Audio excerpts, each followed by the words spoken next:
3 on the board. All things considered, a good opening drive to begin the third quarter. And as a defense, the way that this game is going, you're excited to see those points go on the board. Gives them a little bit of leeway to play with when they're out on the field, but they're real excited to see their offense score. Now they get to go out there and do their part.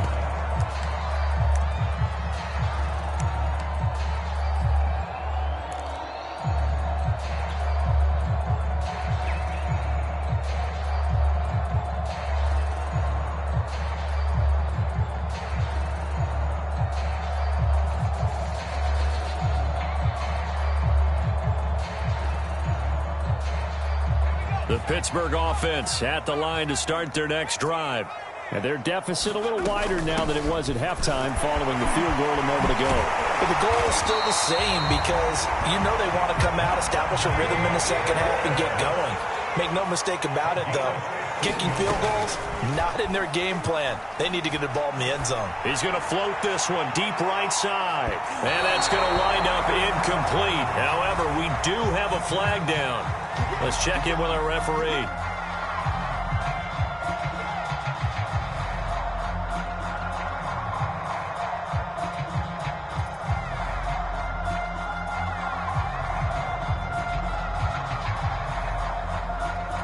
So the big play means just like that, they'll operate from the red zone now on first down. And now the Seahawks are going to take a timeout here on defense. It's just their first, so 2 remaining as they burn one here in this third quarter.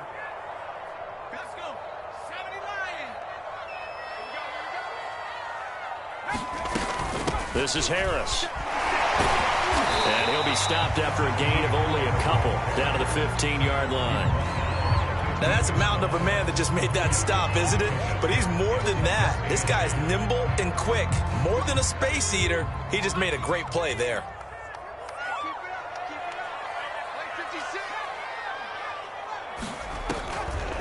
On second down now, it's Harris. Only a yard on the pickup there, and it'll bring up a third down. From the gun, Pickett. He finds his man, complete. It's Harris. And the broken tackle helps lead to a first down gain. Another catch for him there on this drive, Brandon, and it looks like they're going to utilize him out of the backfield any way they can. And that time they pick up the first down. So now on defense, you assign a man to him and try and cover him before he gets going. Off play action, Pickett. And this is going to be intercepted. Picked off by Justin Coleman. And the Seahawks will take over here as they get it up to the 43-yard line. Defensively that time, they were in zone coverage. As a rookie QB, what lesson can you learn there? Well, understand this. You saw zone in college, and the defensive backs reacted, but they don't react like they do on this level. So when they're in zone and they see the ball coming to them, they'll react at least a half a second faster. You've got to know where you want to go with the ball and be decisive with it. Otherwise, the end result can be something you don't like. Following the pickup of 4, here's 2nd and 6. They run again with Carson. And this time he's not going anywhere. They'll get him down right at the line of scrimmage. No gain on the play there, so they're left with a 3rd down and 6.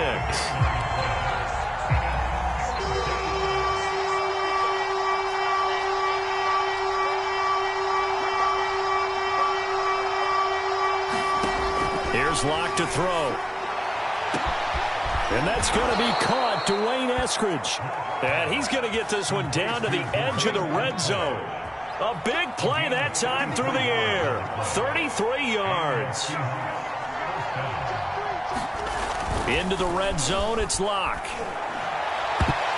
And a dangerous throw there as that's knocked down and incomplete. And that's a nice job there because you've got to play the ball, not the man when in coverage. That'll keep you away from a lot of needless penalties, and he's able to knock that one away. Locke again here on 2nd and 10. His throw caught right around the 6. And he's going to be taken down here with a penalty flag on the field. Now they face a 2nd and long following the holding penalty.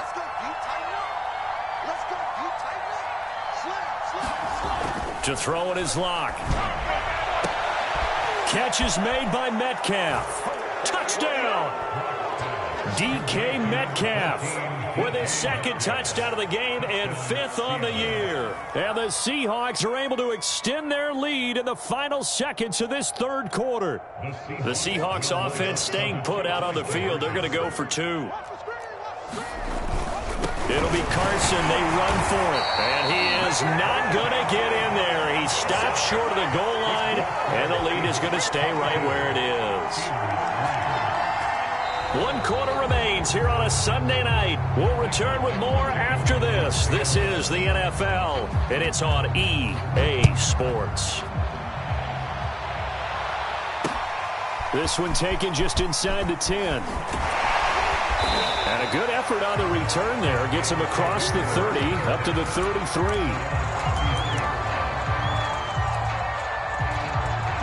The Steeler offense here about ready for their next drive.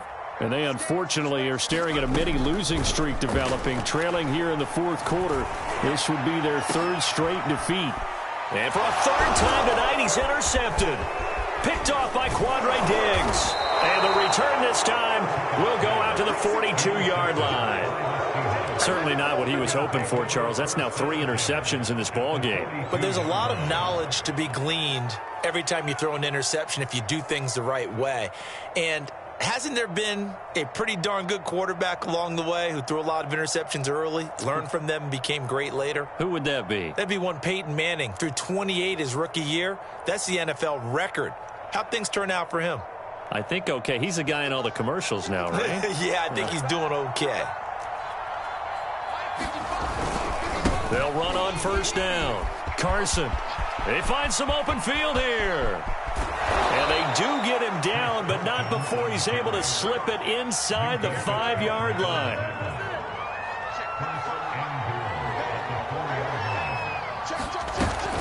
Carson. And he will score. Touchdown, Seattle. Chris Carson, his 3rd touchdown now on the year. And the Seahawks look like they're going to get back in the win column as they extend their lead here in this 4th quarter. A trick shot on the extra point, but it is good off the left upright. And that will bump the lead up to 26. Fielded right around the 8. And he'll be stopped up at the 25.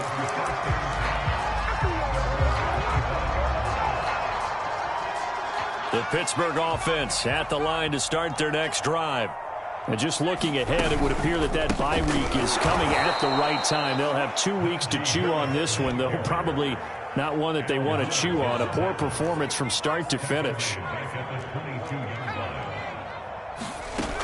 Looking to throw on 2nd down. Pickett. That ball caught by the former Toledo Rocket, Deontay Johnson. Well, this game is certainly pretty well over. They go ahead and mark it in the win column. But as a defense, they don't want to get so soft now that everybody just throws the ball all over the place against them, gets big yardage, and puts points on the board. They have pride, too, on that side of the ball.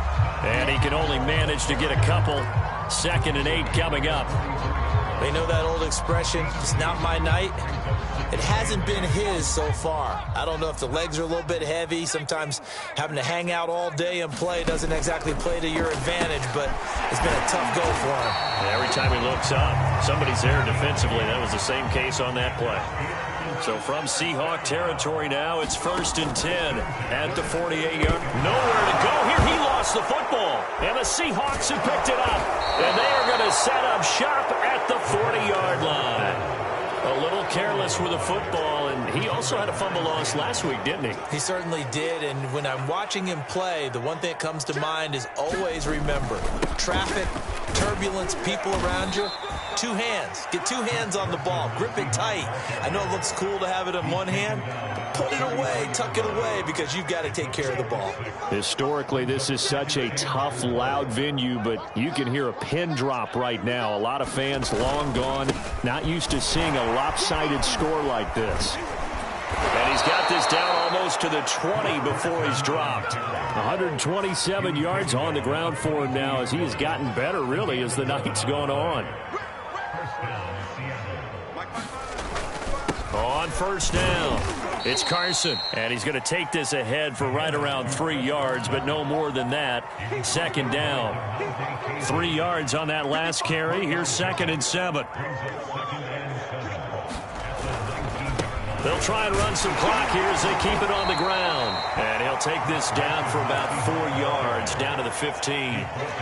The Seahawks on 3rd down. They've only converted once in 4 tries. Here it's 3rd and 3.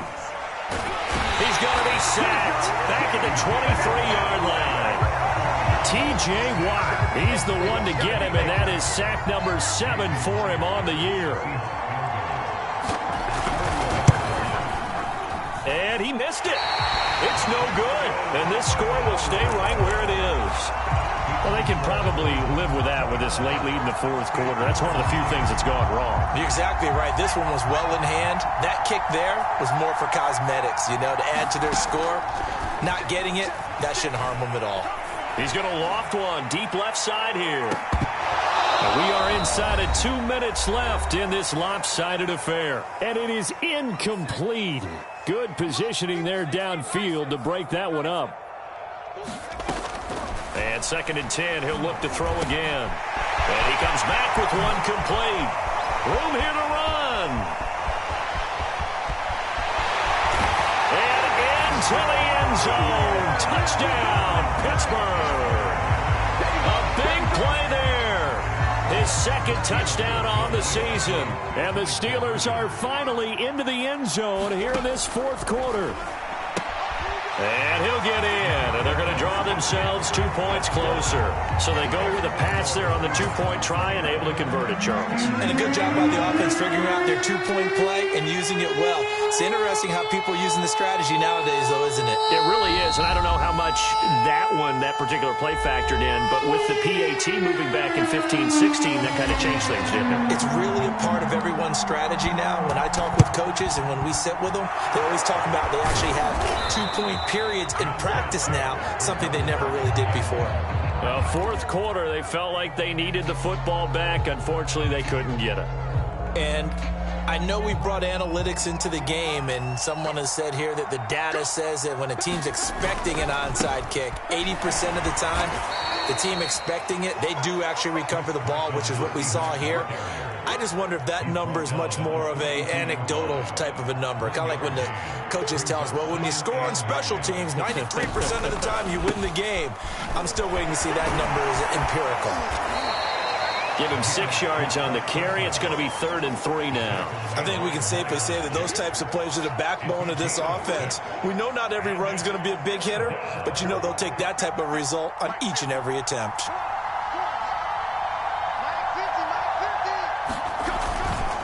On 3rd down, Carson.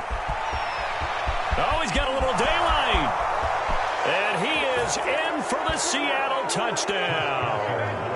Chris Carson with his 2nd touchdown of the game, 4th of the year. And the Seahawks add on to their lead. Well, there's just about a minute left in this game, and they're still taking it into the end zone. And they could have taken a knee there, but they decided to play this one all the way out. And I think their philosophy is, we're going to give you everything we've got. If we just go ahead and take a knee now, we're actually showing you disrespect that way, like taking pity on you. They're not about to do that to their opponent. And a good effort on the return there. Gets him across the 30, up to the 33.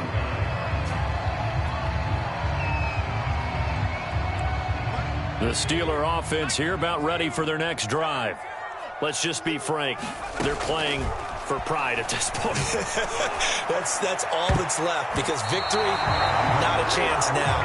And I can't wait to see how they actually go about doing it, because there are a lot of people watching the body language of the guys on the field now, and if they call plays they want executed, they need to do that and do it really well. Otherwise, there could be repercussions. We'll see how they handle the win. And for the 4th time tonight, it's an interception. Picked off by Jamal Adams. And they will finally put an end to the return, but not until he takes it back all the way inside the 10-yard line. Well, they probably don't need to run a play here, but you wonder if they're going to be able to resist on 1st and goal. They run it with Carson, and he'll be stopped just outside the 5 at the 6. Give him 2 yards on that one. 2nd and goal now.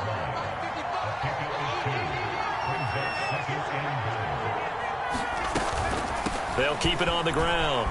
It's Carson. And just shy of the goal line as he's out of bounds right at the 1. So the victory here for Seattle.